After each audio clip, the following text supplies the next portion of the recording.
ആരാണ് സംതൃപ്തൻ?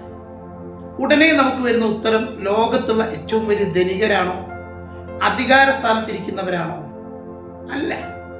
ഏറ്റവും വലിയ സംതൃപ്തന് ആർക്കാണോ ഒരു ദിവസത്തെ അയാളുടെ ദിനരാത്രങ്ങൾ ഉൾപ്പെടെ ജീവിതം ഏറ്റവും നന്നായിട്ട് ആസ്വദിക്കുന്നത്, ഏറ്റവും മനസമാധാനമുള്ളത് ആരാണോ, ഒരാൾ അയാളുടെ ജീവിതചര്യയിൽ എത്രത്തോളം സംതൃപ്തനാണോ അദ്ദേഹമാണ് ലോകത്തെ ഏറ്റവും വലിയ ധനികൻ എന്ന് തന്നെ നമുക്ക് പറയാം. അല്ലാതെ പണം അയാളുടെ പോക്കറ്റിൽ വന്ന് ചേരുന്നതല്ല. പറഞ്ഞു വരുന്നത്, നമ്മളൊരു കഥ പറയാം. ഒരിക്കലൊരു ധനികൻ, അദ്ദേഹം ദൈവവുമായി പ്രാർത്ഥിക്കുന്ന സമയത്ത് അദ്ദേഹത്തിൻ്റെ പുറത്ത് സമൂഹത്തിൻ്റെ എല്ലാവരും നോക്കിക്കാണുമ്പോൾ ഒരുപാട് സന്തോഷം നൽകുന്ന, ഒരുപാട് സമ്പുഷ്ടമായ അവസ്ഥയുടെ സമുച്ചയത്തിലാണ് എന്നൊക്കെ പലരും അസൂയ കൊണ്ട് നോക്കിക്കാണുന്ന ഒരു ധനികൻ സ്ഥിരമായി ദൈവത്തോട് പ്രാർത്ഥിച്ചത്ര അദ്ദേഹത്തിന്റെ സ്വകാര്യ ദുഃഖം. അങ്ങനെ അദ്ദേഹം പ്രാർത്ഥിച്ചു. ഒരു ഘട്ടത്തിൽ അദ്ദേഹം ദൈവത്തോടൊരു സന്ധി പറഞ്ഞത്രേ, ദൈവമേ, മറ്റാരുടെയെങ്കിലും ഒക്കെ പ്രശ്നങ്ങൾ, വേറെ ആരുടെയെങ്കിലും പ്രശ്നങ്ങൾ വേണമെങ്കിൽ കുറച്ച് എനിക്ക് തരാം, ഞാൻ അത് ഏറ്റെടുത്തോളാം. എൻ്റെ ഈ നീറുന്ന പ്രശ്നം ഒന്ന് എക്സ്ചേഞ്ച് ചെയ്യാനൊരു സംവിധാനമെങ്കിലും ഉണ്ടാക്കി തരണമേ എന്ന് പ്രാർത്ഥിച്ചു. ഈ നിരന്തരമായ പ്രാർത്ഥന ദൈവം കേട്ടു. ഒരിക്കൽ ദൈവം അദ്ദേഹത്തോട് പറഞ്ഞത്രേ, കുഴപ്പമില്ല, അയാളോട് പറഞ്ഞു തൻ്റെ പ്രശ്നങ്ങളൊക്കെ, തൻ്റെ ഈ നീറുന്ന പ്രശ്നങ്ങളൊക്കെ താൻ ഒരു ബാഗിലാക്കും. അങ്ങനെ ബാഗിലാക്കിയിട്ട് ഒരു പ്രത്യേക ദിവസം ദേവാലയത്തിലോട്ട് വരാൻ കൽപ്പിക്കും. അങ്ങനെ അദ്ദേഹം ഒരുപാട് സന്തോഷത്തിൽ, അദ്ദേഹം അനുഭവിച്ചു കൊണ്ടിരുന്ന പ്രശ്നങ്ങളുടെ തീഷ്ണത ഇറക്കി വെക്കാനുള്ള വ്യഗ്രതയിൽ, അതീവ സന്തോഷത്തിൽ അദ്ദേഹം തന്റെ പ്രശ്നങ്ങളൊക്കെ ഒരു ബാഗിലാക്കിയിട്ട് ദേവാലയത്തിൽ ലക്ഷ്യം വെച്ച് നടന്നുകൊണ്ടിരിക്കുമ്പോൾ അദ്ദേഹം വഴിയിൽ കാണുന്നത്, ഇന്നലെ വരെ താൻ ജീവിക്കുമ്പോൾ ചിരിച്ചും കളിച്ചും രസികനായി വല്ലാത്ത സന്തോഷമായി ഒരു വേള അയാൾ അസൂയയോടെ നോക്കിക്കൊണ്ടിരിക്കുന്ന പല ആളുകളും വ്യത്യസ്ത വേഗമായി ദേവാലയത്തിൽ ലക്ഷ്യമാക്കി നടന്നുകൊണ്ടിരിക്കുമ്പോൾ തന്നെ അദ്ദേഹത്തിന് പകുതി പ്രതീക്ഷ കുറഞ്ഞത്രേ. ഇവരെല്ലാവരും ഇത്ര പ്രശ്നമായിട്ട് പോവുകയാണെങ്കിൽ പിന്നെ ഞാൻ എന്തിനു പോകണം? ഏതായാലും ശരി, മുന്നോട്ട് വെച്ചതല്ലേ, ദൈവവുമായി ഉണ്ടാക്കിയൊരു ഉപാധി സന്ധിയല്ലേ. അദ്ദേഹം പകുതി മനസ്സായി ദേവാലയത്തിലേക്ക് നടന്നു. ദേവാലയത്തിനകത്തെത്തി ഈ പറഞ്ഞതുപോലെ നമ്മുടെ സന്തോഷമാണ്. അങ്ങനെ നമുക്കൊക്കെ സ്വകാര്യം തോന്നാറുണ്ട്, ഈ പ്രശ്നം നമുക്കാണ്. അപ്പുറത്ത് കാണുന്നവരൊക്കെ ചിരിക്കുന്നു, കളിക്കുന്നു, അർമാദിക്കുന്നു, അവരൊക്കെ ഒരുപാട് താരതമ്യേന സന്തുഷ്ടരാണെന്ന് നമ്മൾ ധരിക്കുന്നത് പോലെ തന്നെ നമ്മുടെ കഥാപാത്രവും അങ്ങനെ ധരിച്ച് ഈ ദേവാലയത്തിൻ്റെ അകത്തെത്തിയപ്പോൾ, അങ്ങനെ നമ്മൾ ഇന്നലകൾ ധരിച്ചു വെച്ച എല്ലാവരും ഒരുപാട് ബാഗുമായി വന്നപ്പോൾ ഇദ്ദേഹം വലിയ സ്വകാര്യമായിട്ടൊന്ന് അങ്ങോട്ട് നോക്കുമ്പോൾ തന്നേക്കാൾ വലിയ ബാഗുകൾ, പ്രശ്നങ്ങൾ നിറച്ച വലിയ ബാഗുകളുമായിട്ടാണ് പലരും.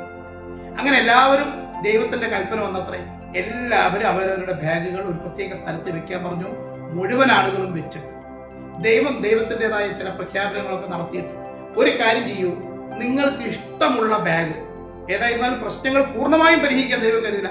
കാരണം മനുഷ്യനുണ്ടോ പ്രശ്നങ്ങൾ ഉണ്ടാവും, അതോടൊപ്പം പരിഹാരവും ഉണ്ടാവും. നമ്മൾ പറയാറുണ്ട്, if there is A will there is a way എന്ന് നമ്മൾ പറയാറുണ്ട്. അതുകൊണ്ട് പ്രശ്നങ്ങളുണ്ടോ പരിഹാരവും ഉണ്ടാവും. അതുകൊണ്ട് എല്ലാ പ്രശ്നവും ദൈവം പോലും അതവിടെ എല്ലാം ഏറ്റെടുത്തിട്ട് നിങ്ങൾ മുതലൊരു പ്രശ്നമില്ലാത്ത ലോകത്തേക്ക് പറഞ്ഞയക്കൂ എന്നല്ല ദൈവം തീരുമാനിച്ചത്. ദൈവം എല്ലാവരോടും വെക്കാൻ പറഞ്ഞ ബാഗിൽ നിന്ന് ഒരു കാര്യം ചെയ്യും, താരതമ്യേന നിങ്ങൾക്ക് ഇഷ്ടമുള്ള ബാഗ് ഓരോരുത്തരും എടുത്ത് പോയിക്കൊള്ളുക എന്നായിരുന്നു അത്ര അടുത്ത കൽപ്പന. അത്ഭുതം! നമ്മുടെ കഥാപാത്രത്തിന് ധനികൻ ഉൾപ്പെടെ തങ്ങളുടെ പ്രശ്നം, നീറുന്ന പ്രശ്നം എങ്ങനെയെങ്കിലും ഒന്ന് ഈ ബാഗിലാക്കിയിട്ട് ദൈവത്തിന്റെ സന്നിധിയിൽ കൊണ്ട് ഇറക്കി വെക്കാൻ കരുതി. മുഴുവൻ ഭക്തജനങ്ങളും മറ്റേതെങ്കിലും ബാഗ് എടുത്ത് പോകാൻ പറഞ്ഞപ്പോൾ ഇവിടെയാണ് നമ്മുടെ സന്ദേശത്തിന്റെ പ്രസക്തി. തങ്ങളുടെ പ്രശ്നം കൊണ്ട്, നീറുന്ന പ്രശ്നവുമായി തൻ്റെ ഭാരം ഇറക്കി വെക്കാൻ ദേവാലയത്തിലെത്തിയ മുഴുവൻ ഭക്തരും മറ്റേതെങ്കിലും ബാഗ് എടുത്ത്, അല്ലെങ്കിൽ ഇഷ്ടപ്പെട്ട ബാഗ് എടുത്ത് പോകാൻ പറഞ്ഞപ്പോൾ അവർ തിരയുന്നത് ആ തെക്കിനും തിരക്കിനും വഴിയിൽ തങ്ങൾ നേരത്തെ ഇറക്കി വെക്കാൻ കൊണ്ടുവന്ന ബാഗ് ഏതാണോ ആ ബാഗാണത്രേ ഓരോരുത്തരും തിരയുന്നത്.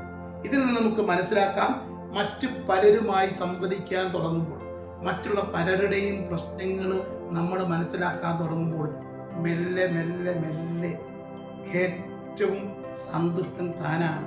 അവരുമൊക്കെ ആയി കമ്പയർ ചെയ്യുമ്പോൾ എൻ്റെ പ്രശ്നം എത്രയോ ചെറുതാണെന്ന് അനുഭവപ്പെടുന്നത് കാണാം.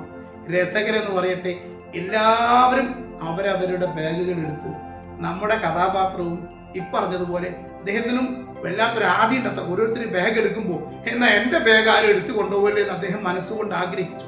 കാരണം അദ്ദേഹത്തിനും ബോധ്യമായി എൻ്റെ പ്രശ്നം മറ്റുള്ളവരുമായി താരതമ്യം ചെയ്യുമ്പോൾ ഒന്നുമല്ലെന്ന് മനസ്സിലാക്കിയതുകൊണ്ട് തൻ്റെ ബാഗ് ആരും എടുക്കരുതേ എന്ന് അദ്ദേഹം ഇങ്ങനെ ആത്മകഥം ചെയ്യാൻ തുടങ്ങി. രസകരമെന്ന് പറയട്ടെ, എല്ലാവരും അവരവരുടെ പ്രശ്നങ്ങളാണ് ഏറ്റവും ചെറുതെന്നും ഏറ്റവും കൂടുതൽ സന്തോഷം അനുഭവിക്കുന്നത് താൻ തന്നെയാണെന്ന തിരിച്ചറിവോടുകൂടി എല്ലാവരും അവരവരുടെ ബാഗുകൾ എടുത്ത് പോയപ്പോൾ നമ്മുടെ കഥാപാത്രത്തിനും താൻ എന്താണോ കൊണ്ടുവച്ചത് ആ ബാഗ് കിട്ടി. പക്ഷെ ഒരൊറ്റ വ്യത്യാസമുണ്ട്.